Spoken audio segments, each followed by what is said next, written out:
and welcome to FilmPeaks, where we investigate where film and TV shows might peak or valley. Today, we're entering into some territory of some kind of split critic and audience reviews. Yes, we are talking about Wuthering Heights, the latest adaptation from the book written almost 200 years ago from Emily Brunt. I don't know how to properly pronounce that name. I did not realize the amount of adaptations that there were for this book. I think it's something of upwards of 15 movies and TV shows at this point. But anyway, I'll keep this spoiler free. We're going to talk about some things for a little bit, and at the end I'll include a riff section where I'll show my score and give some thoughts on some things. The film is directed by Emerald Fennell, which totally makes sense here if you've ever seen Promising Young Woman, and you know that she's into some weird shit if you've ever seen Saltburn.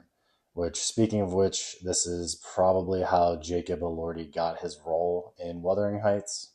Yes, Jacob Elordi is Heathcliff in Wuthering Heights. He combines kind of his Saltburn weirdness with his Euphoria freakness. With those under his belt, and including Priscilla and the most recent Frankenstein, he's kind of really blowing up at the moment.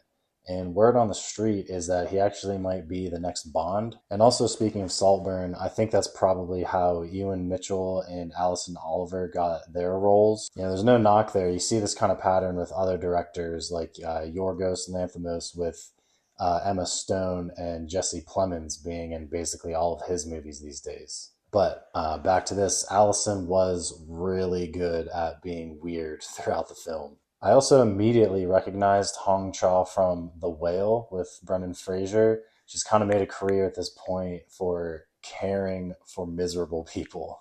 And I don't need to say anything about Margot Robbie. Everybody knows who she is, but she plays Kathy. I would have loved to hear the pitch that was given to her for this role because at this point in her career, she can pick basically anything she would want. But I imagine Emerald being like, hey, you're going to play a roughly 19-year-old terrible person, but you get to make out with Jacob Elordi all around the English countryside.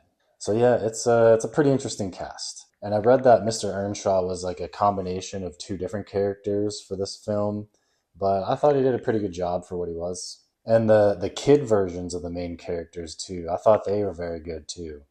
So yeah, overall, stacked cast. It's just a shame that most people in the story are terrible people. So based on what I've seen, which is, you know, the poster, the trailer, some posts online, stuff like that, I was kind of under the impression that it would just be like Margot Robbie and Jacob, you know, making out everywhere. But it is not that. It is not a thirst trap. But more importantly, it's kind of like a gothic tragedy. I guess people were upset for a few reasons. Kathy's character is supposed to be like 19 years old, and I don't know how old Margot Robbie is, but she's not 19. And I guess Heathcliff was supposed to have darker skin, and there were some extra sex scenes added. I don't really care about all that. I didn't read the book, and I don't expect these days to have a completely faithful adaptation of a book. There are definitely some highlights of this film. Right off the bat, I really did get that sense of like a grim fairy tale type of vibe just from one of the first scenes and how the title card is portrayed. And the set designs are pretty wild, of which there are not many. It mostly takes place at the Heights, around the English countryside, and at another mansion.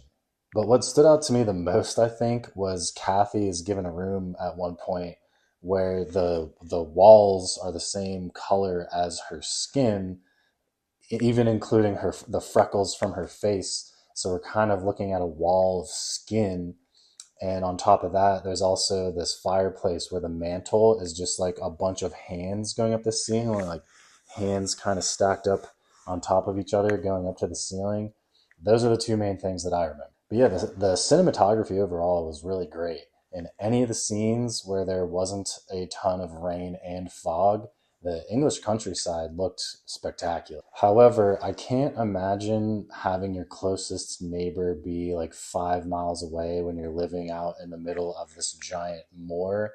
So I don't really know what British royals were on about, especially when it would take you like all day to go into town. And yeah, like I mentioned, the Wuthering Heights estate, it looked really depressing, but it was a really nice set. And even like I mentioned before, just from the title card, I got the sense of almost like a Tim Burton film in certain scenes. And the music choices I thought were pretty great too. They really gave you this sense of longing with the orchestral tracks. But the pacing, that was kind of an issue in some parts. There's a lot of dialogue where it's kind of just told to you how long time has passed. Like somebody will be like, oh, I haven't seen you in 6 weeks. Or somebody will just casually mention like, oh, it's been 6 months since this happened. So you don't really get to see the time change. You're just kind of told any time has passed. And I felt like it did drag a little bit in the mid sections. It kind of did segue into just some, ample banging scenes between Margot Robbie and Jacob. And as mentioned, I did expect there to be more thirst than there was. Prior to that, it was basically just, some sweaty Jacob abs. But overall, it did feel like a tragedy, which I'm okay with. It was effective in portraying bad things happening to terrible people. But what do you think? Is this your favorite adaptation from the book? Let us know on the FilmPeaks app. It's free, it's on iOS and Android. I'm about to get into the riff section, so if this is your jumping off point, thank you so much for making it this far. But yeah, like I said, I'm about to show my score. All right, we have made it to the riff section. I'm about to show my score here, so this is your last chance to jump off and avoid spoilers, all right? Here we go.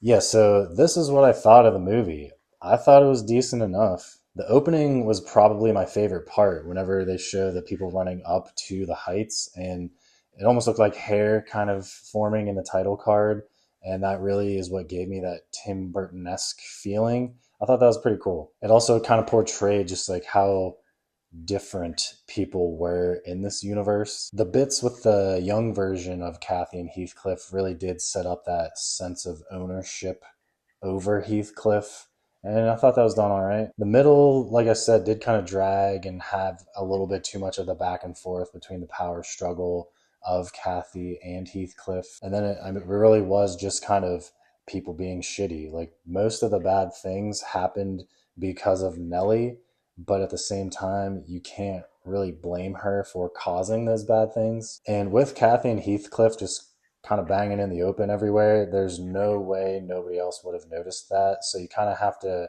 question how many of the other people are also terrible. Like, is it everybody? I don't know. And I think the way that Kathy dies in this adaptation is not the best when compared to the other ones, but there is no planned sequel, so I guess it's all right. I was curious about what would happen after her death. Like what happens to Heathcliff? What happens to Nellie? Kathy's husband, even though he was just kind of okay with Heathcliff doing whatever he wanted, what's he going to do now? But we leave with Kathy, so I guess it's really not that important to answer those questions. But I do wonder. Anyway, what do you think? Were you satisfied with the ending, or did you thirst for more? Let me know in the FilmPeaks app. Like I mentioned, it's free. It's on iOS. It's on Android. Thank you for so much if you made it this far. I'll catch you in the next one, and I'll see you at the top.